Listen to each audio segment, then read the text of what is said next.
Second. Moved by Mr. Sarnes and seconded by Mr. Regoma to approve the Synesis Service Order Agreement. Comments or questions from board members? I'd simply note that one thing that this allows the district is an upgrade without penalty for the 1 gig hub and spoke that we currently have on the WAN. That can be increased. Right now, the belief is that we do not need an increase in bandwidth, but at the rapid change of technology, who knows what will happen within the 5-year agreement, and this gives us flexibility to address that without a penalty phase in it. So, any other comments or questions from board members? Not? All those in favor? Aye. Aye. Opposed? Motion carries 9-0. Mr. Sarnes? The next is a motion to approve the 2015-2016 Bucks County IU Program and Services and Instructional Materials and Research Services budget. Do we have a second to that motion? Moved by Mr. Sarnes and seconded by Mrs. Miller to approve the Bucks County IU Program and Services and Instructional Materials and Research Services budget. Comments or questions from board members? If not, all those in favor? Aye. Aye. Opposed? Motion carries 9-0. Mr. Sarnes? The next is a motion to accept PDE Bureau of Early Intervention Services IDA Section 619 2014-2015 funds, which are distributed through the Bucks County IU and Use of Funds Agreement, $5,577. Do we have a second to the IDEA funding? Moved by Mr. Sarnes, seconded by Mrs. Yardley to approve the IDEA funding through the Bucks County IU. Comments or questions from board members? If not, all those in favor? Aye. Opposed? Motion carries 9-0. Mr. Sarnes? And the final motion is to approve the lunch and breakfast pricing for the 2015-16 school year as listed in the agenda. Do we have a second for the cafeteria pricing? I'll second. Moved by Mr. Sarnes and seconded by Mrs. Miller to approve the prices as listed for lunch and breakfast in our cafeterias. Comments or questions from board members? If not, all those in favor? Aye. Aye. Opposed? Motion carries 9-0. Mr. Sarnes? The next Finance Committee meeting is scheduled for March 9th, 2015. Thank you. And the budget will be discussed at that time, I presume. Oh, yes. We'll always, for the next whatever, we'll be discussing. 4 months. Yep. Mrs. Miller, the intermediate unit. Thank you, Dr. Yarnell. We had a very brief phone board meeting due to inclement weather, so in addition to the bills getting paid, we also got a brief presentation by Amanda Bernhardt from Maley Falconeri on their audit, which no issues were reported. Also, they discussed the pension liability on the financial statement and how it's going to have to be disclosed as a liability, and I think that's effective, next year? So that was discussed. Also, there is a art show. Our next meeting, I'm sorry, is on the 17th, and the art show will be that day as well from 5 to 7, which occurs before the board meeting, and all the schools exhibit. So I encourage people to come. It's exciting. It's nice. So that is it, Dr. Yale. Like I said, our next meeting is the 17th. Thank you. And yes, the art is quite stunning.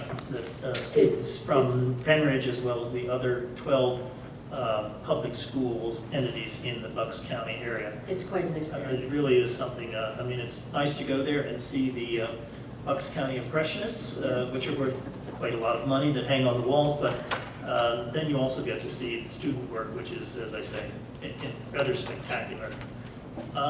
Personnel Committee, Mr. Deming. Thank you, Dr. Yarnell. Before I go into this, I'd just like to say that the IU is losing the head of the IU, and he's done a heck of a job. I would, in addition, I'd like to just mention that he was very instrumental in guiding us through the search for and selection of Dr. Radigan.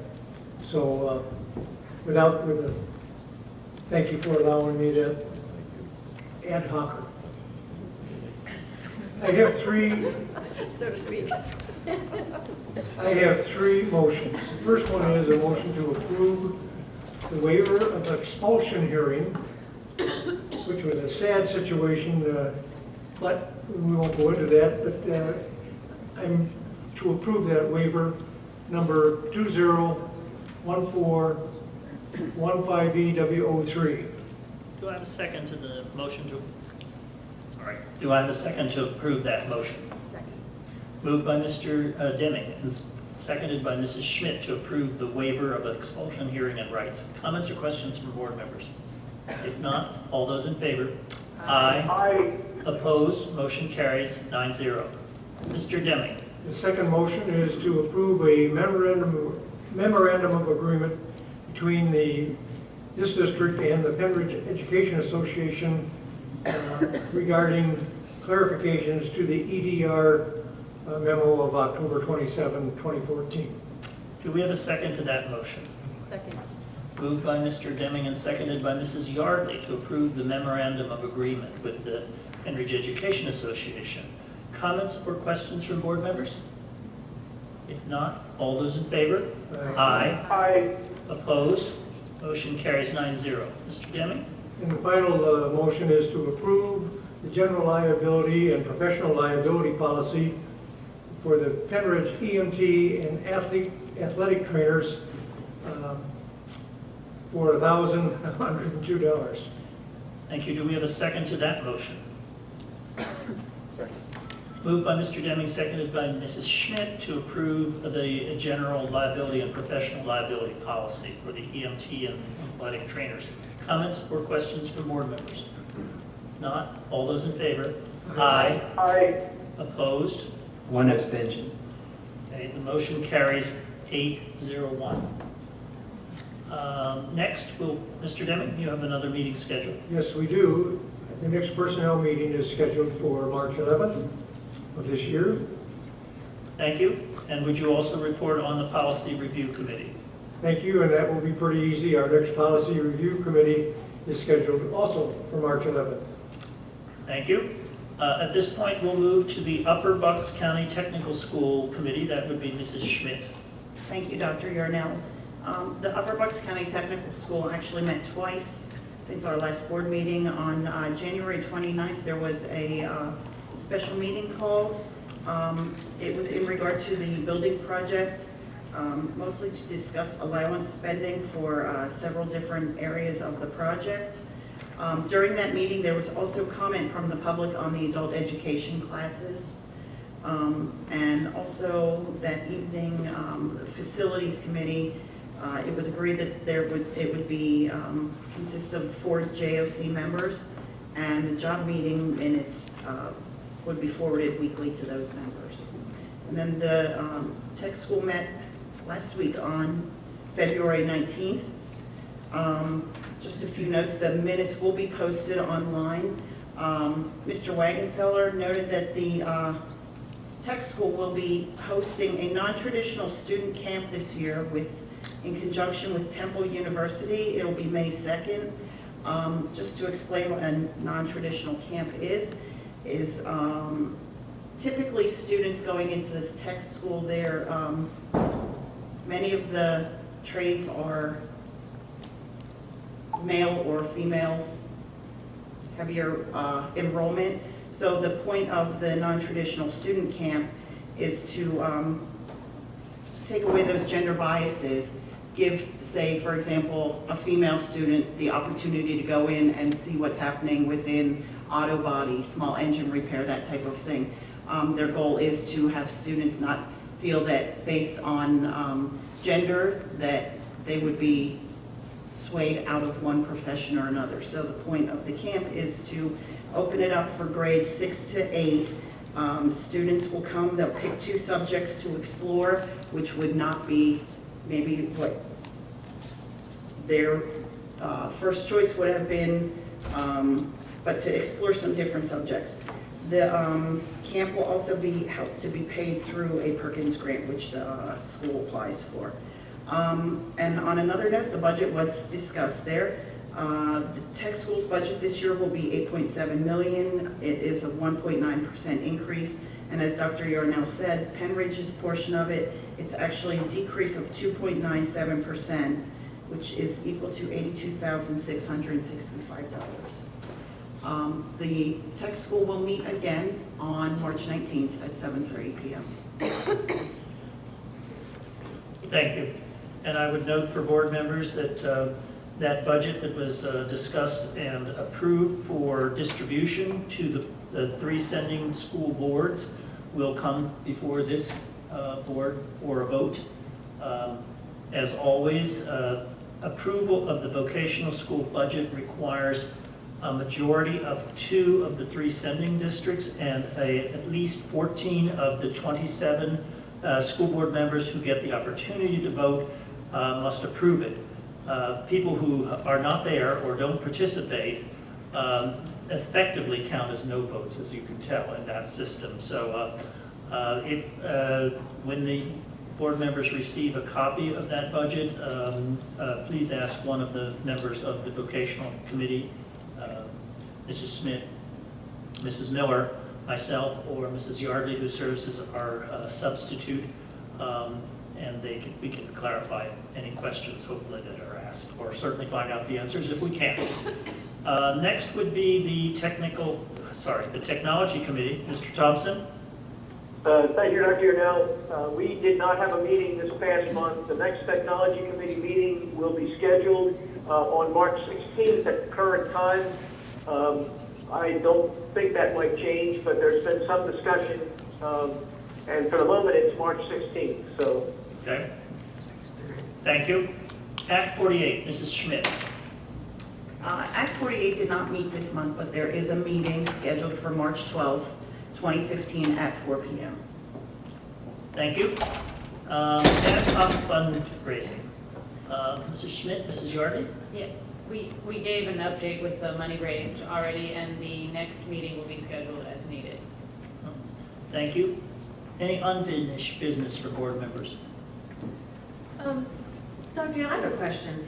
For the, during your report, and you cited the 16,000 for the right to know, can we get a solicitor's report like we get from Mr. Cox on that? I mean, how would we do, I mean, you know, we wouldn't get through Mr. Cox, but how would we facilitate that? Can we request that? I think that right now, There's nothing going on?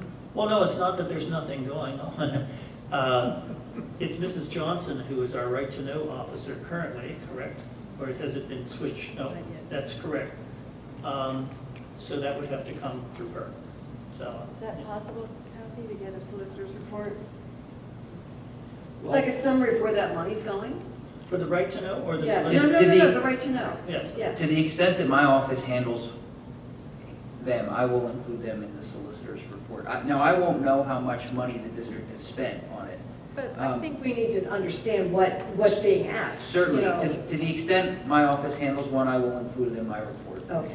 I'm happy to do that. You know, it'd be nice for us to know what the. There's one concern about. pending currently that I'm handling it, I will include it in my March Your report. report, thank you, I appreciate that. My pleasure. And one last question, is that 16,000 for like, since you started keeping, like? Yes, since October. Since October, thank So you. it is cumulative. Thank you. Dr. Yarnell, I have one Yes. question. In regard to the upcoming policy meeting on March 11th, I believe the last time that we discussed policy 915 was in January. I think that's I correct. believe so. Will that be discussed at the upcoming meeting? I know it was. Dr. it was Lavar? kind of left out there. That's the booster? Yeah. Yes, that will be on. We've been working on, matter of fact, Mrs. Johnson I met on today because we have to get that ready to be sent out to the committee next week, ahead of the committee. So that will be on. We said it will be on. Okay, thank you. Sure. Okay. Any other unfinished business? If not, any new business? I would say to you that my attempt to attend the President's Day conference for PSBA met with some failure. I'm not sure whether to blame myself or not. You know, probably I need to take the blame. I happened to be out of town on Friday picking up my wife in Maryland and drove directly to Mechanicsburg, only to find the next morning that the meeting had been canceled or really postponed. So we had a nice overnight stay in Mechanicsburg and a nice drive home in the snow. So hopefully I will have that meeting to report on at some later time. But, that's the way life works. They did notify me by both phone and email at home and in my work email, neither of which I picked up during the period of time. So that's the way the cookie crumbles, as they say. At this point, the announcements are that the next regular school board meeting is scheduled for Monday, March 23rd, 2015 at 7:30 p.m. in this room. Tonight's session was preceded by an executive session that was held for the purpose of negotiations. And there will be a brief session after, an executive session after the board meeting tonight for personnel matters. At this point, we can move to comments from guests. Please state your name and your municipality residence. Charles Healy, Bedminster. I'm trying to understand the purpose of citing at these meetings the cost for open records. It's a very small amount compared to a school budget of over $100 million, some $15,000 or $17,000. I get the impression it's used to try to dissuade taxpayers from filing any future requests through the Open Records Department. The culprit, in my opinion, of all of this is the legal counsel that the board is getting, because right now your batting average is 0 of 8 or 9 requests, meaning that legal counsel has told you not to provide these documents up front as requested by taxpayers directly to the district. And that caused those taxpayers to file an open records request. And so basically the taxpayers, 8 have won, and the district has lost on all of those appeals. So it would seem logical that you would want to revisit the legal counsel that you're getting to say, well, this expense is being caused by us, not the taxpayer. The taxpayer can't file an open records request until the district denies that request first. And so I kind of object to this being stated every meeting because it seems like it's there to try to discourage people from filing open records complaints. So even one of the lawyers actually sent an email to the Office of Open Records saying that they had no authority to compel the district to provide these records. And that's a very outrageous statement for a lawyer to make on your behalf to the Office of Open Records. And I have a copy of that email. I'm not making this up. So I advise you, when you want to put this money out there and say, oh, this is costing us $15,000, $20,000, we're not done yet, the cause of this expense is you, because you're taking advice and continue to take advice that I think is holding the district in poor regard. Thank you, Mr. Healy. I will tell you that we have considered some of your comments and questions.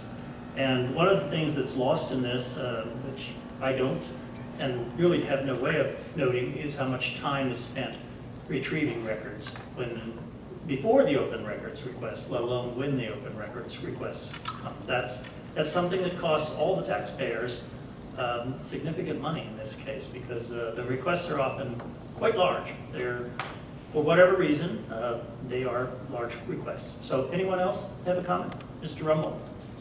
I'm sorry. I misspoke. Yes, you. My apologies.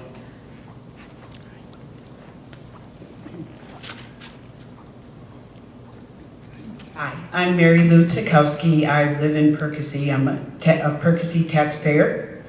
I'm a parent of students who have graduated from Pennridge, and I'm a teaching assistant at South Middle School. And I would just like to ask you, when you come to the negotiation table this Thursday, to please support your support staff as we support your students every day. Thank you.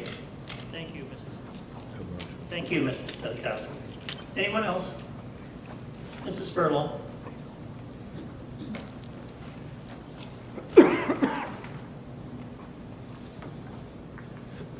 Sue Furlong, West Rock Hill Township. I want to go over a couple of numbers. I saw the article in the paper today. I guess you all saw that. And I just want to go over again the budget that was sent to Harrisburg to justify raising taxes, whether it's the 1.9% or the 15% or the 3.2%. If you go from 1.9% to 3.2%, just keep in mind that is a 64% increase in taxes above what the state says in the Act 1. At the 1.9 to 3.2 is a 64% increase in taxes. Don't know how many people got that kind of an increase in their Social Security. I don't think it was very many. But I also wanted to note one more time that the lease versus buy on the laptop presented a $550,000 opportunity to reduce the budget. The retirement breakage is probably around $500,000. That was not included. The buses were in the general fund rather than capital where they belong. That was in the paper today. That's $700,000. The PESER fund is going to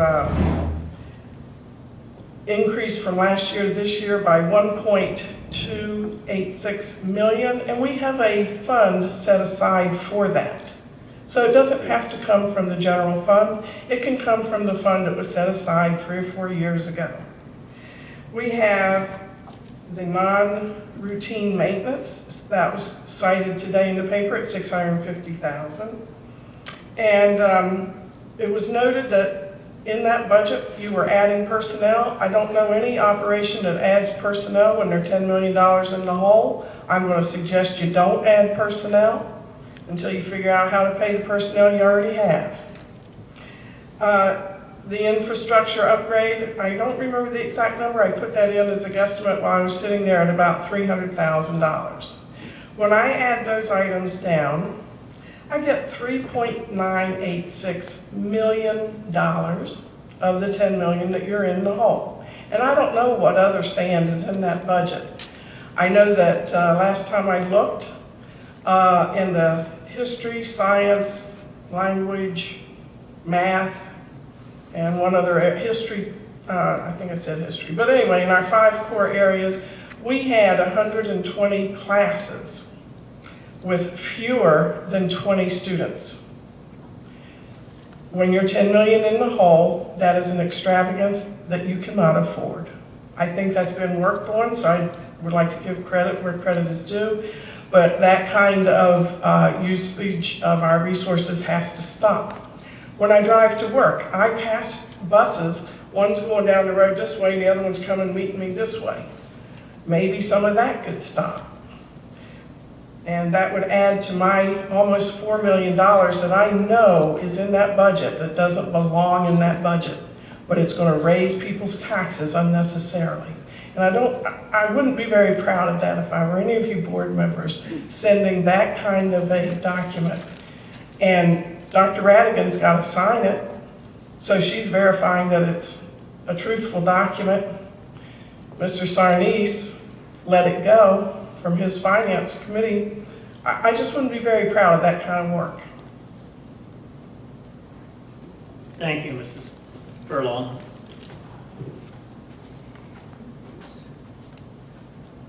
Andrew Rumble from Percy. I'm disappointed but not surprised in the vote.